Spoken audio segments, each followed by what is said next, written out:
Hi everyone, I'd like to introduce you to a game that the kids in my school have come up with recently. We call it Totals. We like to come up with lots of various games based on the skills that we're trying to cover at any certain time, and something we've focused on so far this year is our mental calculation skills, and we feel that this game really does help us in a lot of ways. The objective of this game is to draw up a grid first of all and choose a range of numbers that you want to work with.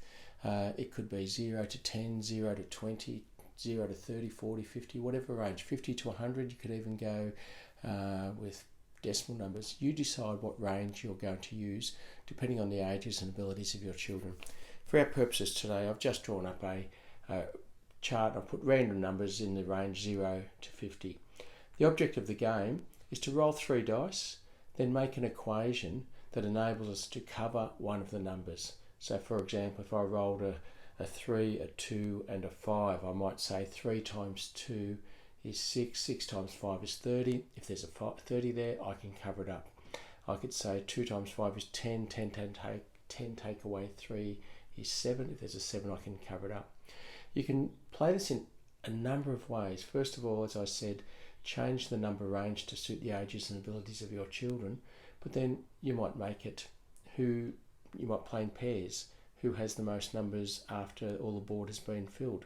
As a pair, or a trio, can you try and fill the board collectively, work together to see how long it takes to fill the board?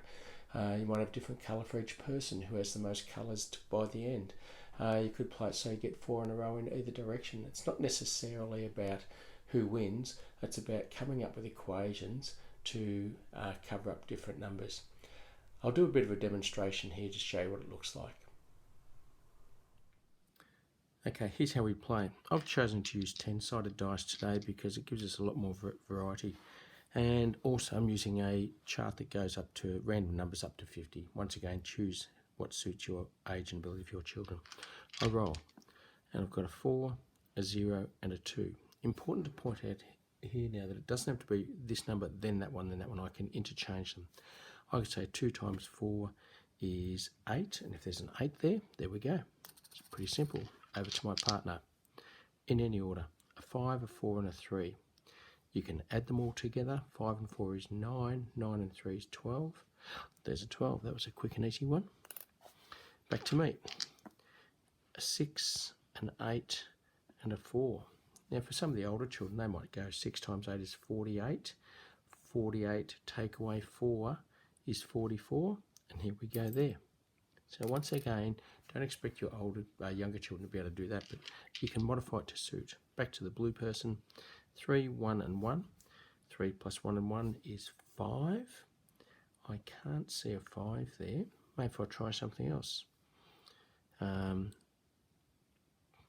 Pretty stuck. 3 take away 1 is 2.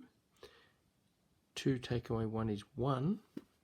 And I can't see a 1 there. That's a bit of a tricky one. So if they can't make something, then they just miss out. Back to the first person, 9, 7 and 3. Because my largest number is 50, multiplying them, these two is going to take it way above. I could go 9 times 7 and then maybe try and divide, but that's getting a bit complex.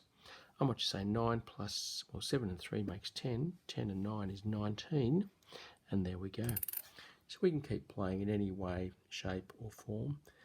Do we work together and cover our chart? Do I do it on my own and see how long it takes me to cover it? I could time myself.